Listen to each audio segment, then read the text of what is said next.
It all started at the Monarch, this ancient single-screen movie theater where I was working. You know the type of place. The popcorn was always a little stale, the velvet on the seats was worn down to a suspicious smoothness, and the owner, a guy named Sal, thought any movie made after 1985 was new wave garbage. It was the perfect college job, mostly because it involved sitting in the dark and not talking to people. Then she started showing up. I noticed her because she was the only other person under 50 who came to the Tuesday night foreign film series. The first time, it was some bleak, 3-hour Swedish drama about a guy contemplating the meaning of a birch tree. I was in the ticket booth. She walked up and just said, "One for the tree movie, please." She had this little smile, like she was in on a joke the rest of the world hadn't heard yet.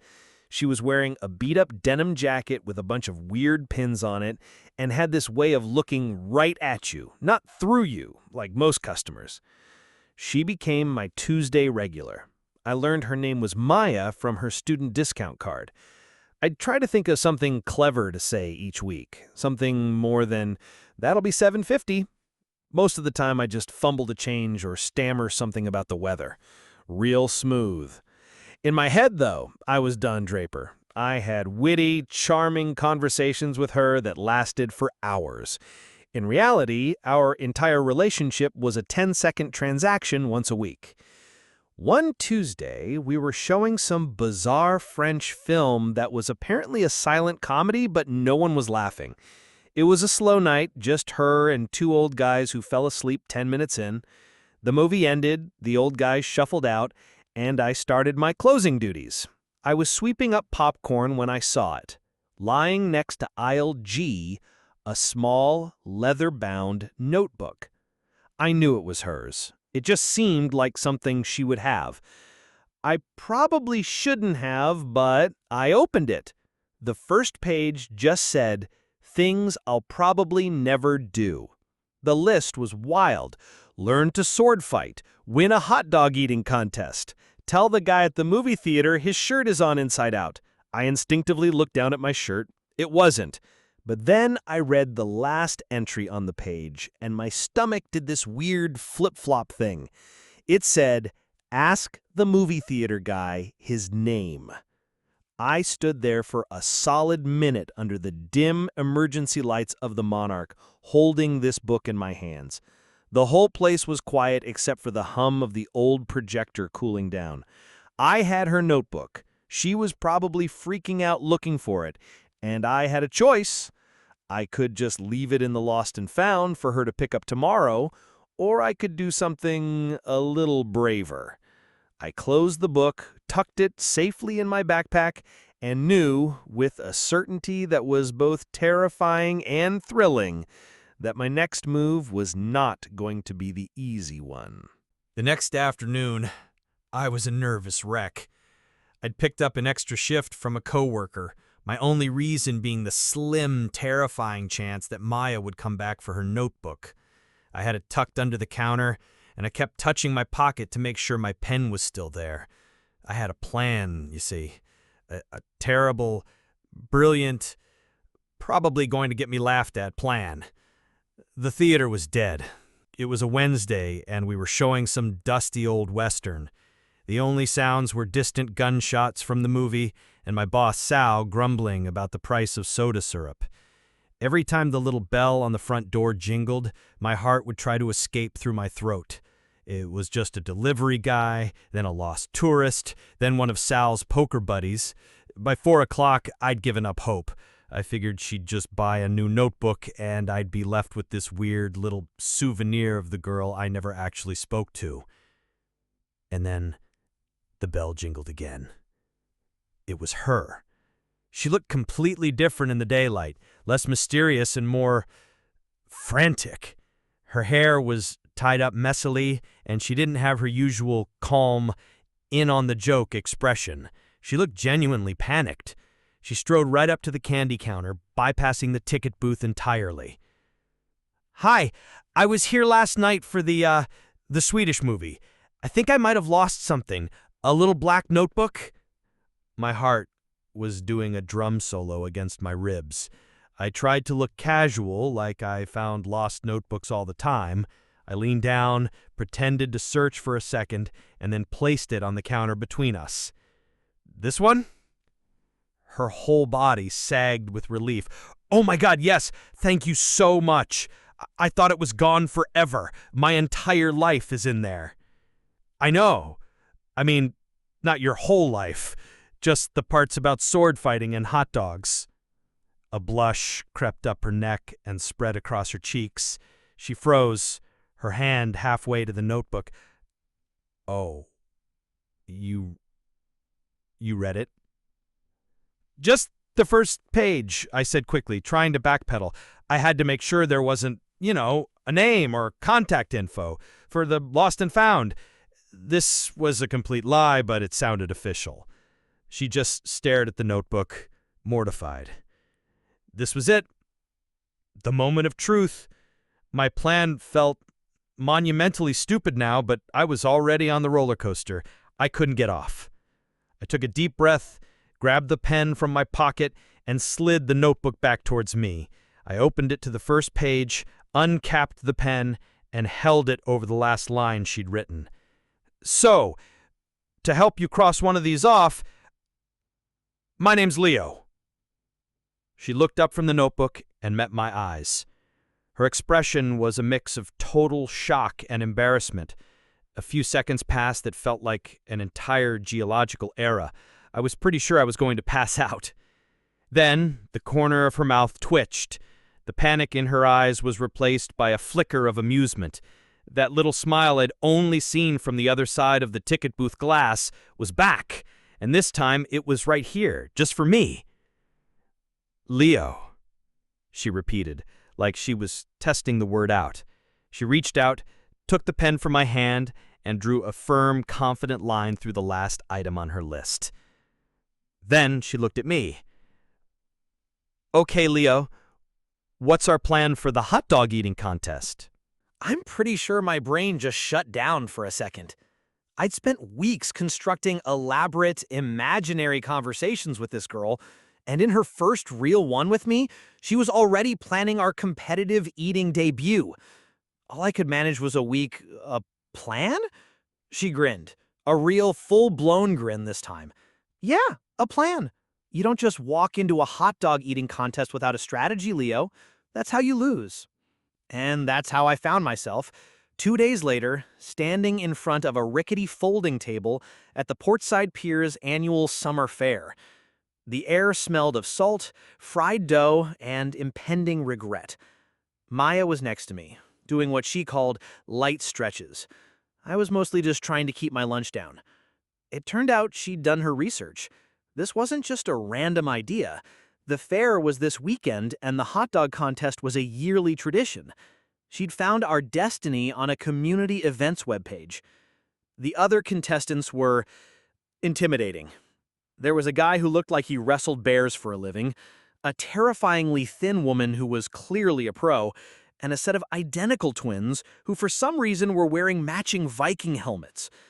And then there was us, a girl in a denim jacket and a lanky movie theater usher who considered a large popcorn a challenging meal. Okay, remember the strategy, Maya said, her voice low and serious, like we were about to defuse a bomb. Small bites. Use the water to soften the bun, and most importantly, find your rhythm. I didn't have a rhythm. I had a growing sense of dread. The announcer, a guy in a too-tight polo shirt, blew a whistle and it was on. It was, without a doubt, one of the most disgusting and hilarious 10 minutes of my life. The first hot dog went down okay. The second was a struggle. By the time I was halfway through my third, my body issued a formal protest and went on strike. I looked over at Maya. She was a machine. She had 4 down and was working on her 5th, a look of intense, focused determination on her face. Bear wrestler guy was already in the double digits. The Viking twins were feeding each other. It was chaos. When the final whistle blew, I had successfully eaten 2 3/4 of a hot dog. Maya had finished 6. We lost, spectacularly. The thin woman won, having devoured an inhuman 23. We collected our consolation prize, a coupon for a free corn dog, and shuffled away from the table, walking in a greasy, defeated silence. We found a bench overlooking the ocean, away from the noise of the fair. We just sat there for a while, listening to the waves and the distant screams from the roller coaster. I felt slightly sick. Well, Maya said finally, breaking the silence, we can officially cross win a hot dog eating contest off the list. We didn't win, I pointed out, my stomach groaning in agreement. Details, details, she said, waving a hand dismissively. We entered, we competed, we suffered for our art. I'm counting it. She turned on the bench to face me, tucking a strand of hair behind her ear. So you want to know why the list exists? I nodded. I'm a little curious, yeah. I realized a while ago that I say probably not and I could never way too much. It's easy to do. You just don't do things. So I started writing them down. All the little weird or scary things I'd probably never do. It's not really a to-do list. It's more like a might as well list. A reminder not to just sit around. I thought about all the nights I'd sat in the ticket booth, watching her walk into the theater, telling myself I'd probably never have the guts to say anything, and I looked at her, sitting next to me on this bench, smelling faintly of relish, and I realized her plan was working, not just for her. So what's next on the list? I asked. She pulled the notebook out of her bag and flipped through a few pages. She stopped, a little smile playing on her lips. She said, I think you'll like this one, her eyes sparkling with the familiar mischievous light. It says, go on a real date with the movie theater guy. My brain did that thing again where it just powers down and reboots. A real date. The hot dog contest was one thing. It was a public spectacle, a joke we were in on together. But a date, that was different. That felt quiet and real and infinitely more terrifying. Okay, I managed to say, my voice sounding like it was coming from a long way off. Yeah, a date. Let's do it. Maya, it turned out, already had a plan. Of course she did. She was the architect of our weird little adventure. She told me to meet her at the corner of 6th and Elm at 10 p.m. on Saturday. When I asked what we were doing, she just smiled and said, it's on page 17. So on Saturday, I met her under a flickering streetlight. She wasn't wearing her usual denim jacket.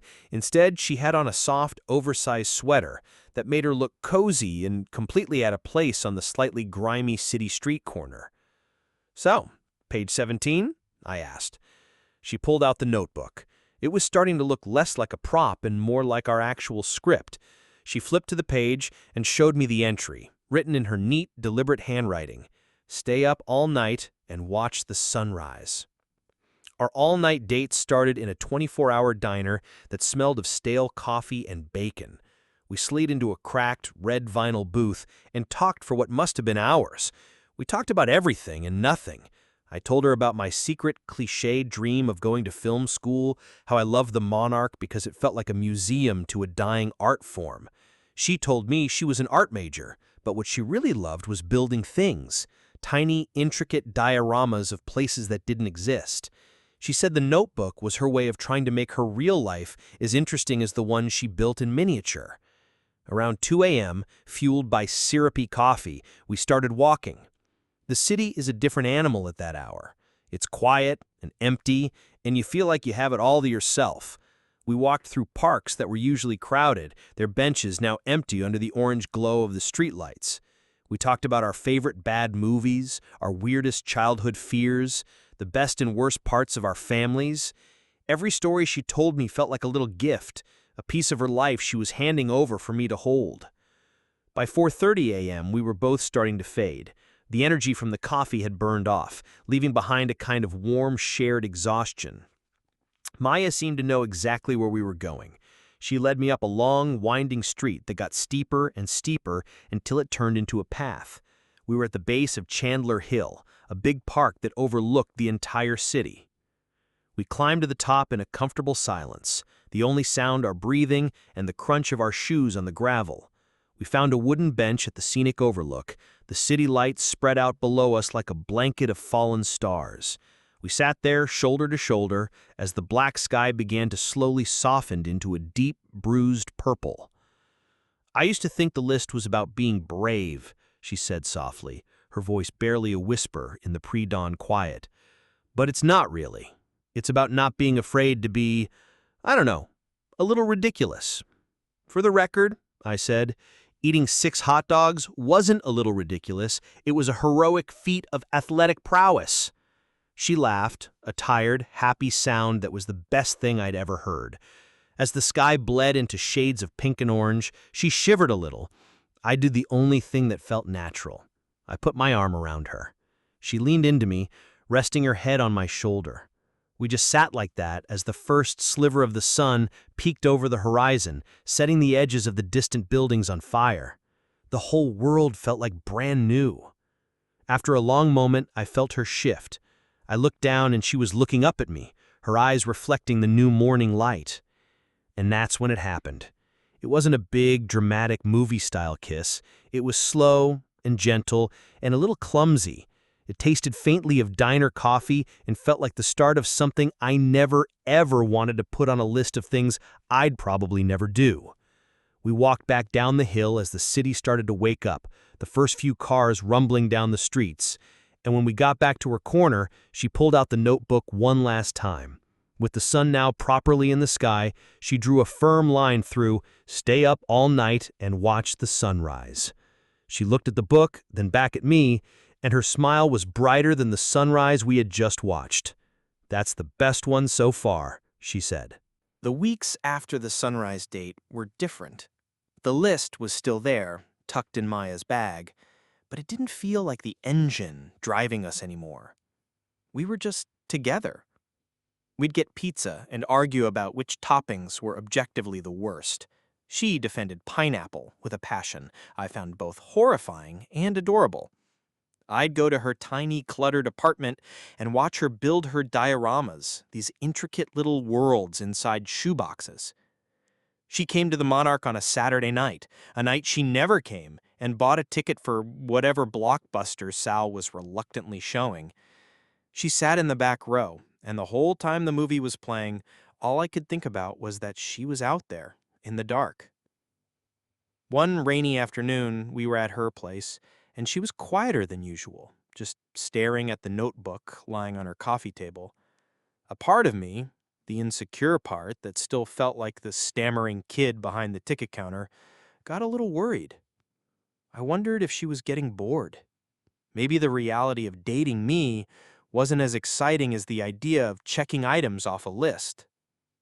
"Hey," I said, trying to sound casual. "Everything okay?" She looked up at me, and that little in-on-the-joke smile was back. "I was just thinking, I think we missed a step." She picked up the notebook and flipped to a blank page. She wrote something down, then slid the book across the table to me. The entry was simple. "Have a private movie screening, just for 2. I looked at the words, then at her. My heart started doing that familiar drum solo. This was different from the hot dogs or the sunrise. This one was about my world. The Monarch. It was a place that belonged to my boss, Sal, a man whose only 2 rules were, don't touch the projector, and don't even think about touching the projector. "Sal would kill me," I said, but I was already smiling. He'd literally fire me, then ban my ghost from the premises. "So it's a little risky," she said, her eyes sparkling. "That's kind of the point, isn't it?" And that's how I found myself, late that next Tuesday night, unlocking the front doors of the Monarch with a trembling hand. After I'd locked up and Sal had gone home, I'd snuck back in. Maya slipped in behind me, her eyes wide as she took in the cavernous, empty theater. It felt different when it was silent. Bigger, almost sacred. The only light came from the glowing red exit signs and the single, dusty bulb I'd left on over the concession stand. Our footsteps echoed on the worn-out carpet. "It's like a time capsule," she whispered. I led her up to the projection booth, my heart pounding with the thrill of breaking the rules. I showed her how the old, hulking projectors worked, these massive metal beasts that were Sal's true love. I threaded up an old reel of Casablanca, one of my favorites. We didn't sit in the back row. We took 2 seats, right in the dead center of the theater, the best seats in the house. I put a giant, slightly stale bag of popcorn between us. As the opening credits flickered to life on the massive screen, casting Humphrey Bogart's giant shadow across the room, the place didn't feel like my slightly sad college job anymore. It felt like ours. We didn't talk much during the movie. We just sat there, our shoulders pressed together in the enormous empty room, sharing popcorn. The light from the screen washed over Maya's face, and I had this overwhelming feeling that this was it. This was one of those moments you know you're going to remember forever. When the final, iconic scene played out, and the lights came up just enough for us to see, Maya didn't say anything. She just pulled the notebook and her pen out of her bag. I watched, expecting her to draw the familiar, satisfying line through the last entry. But she didn't. Instead, she flipped all the way back to the very first page, the one with the title on it.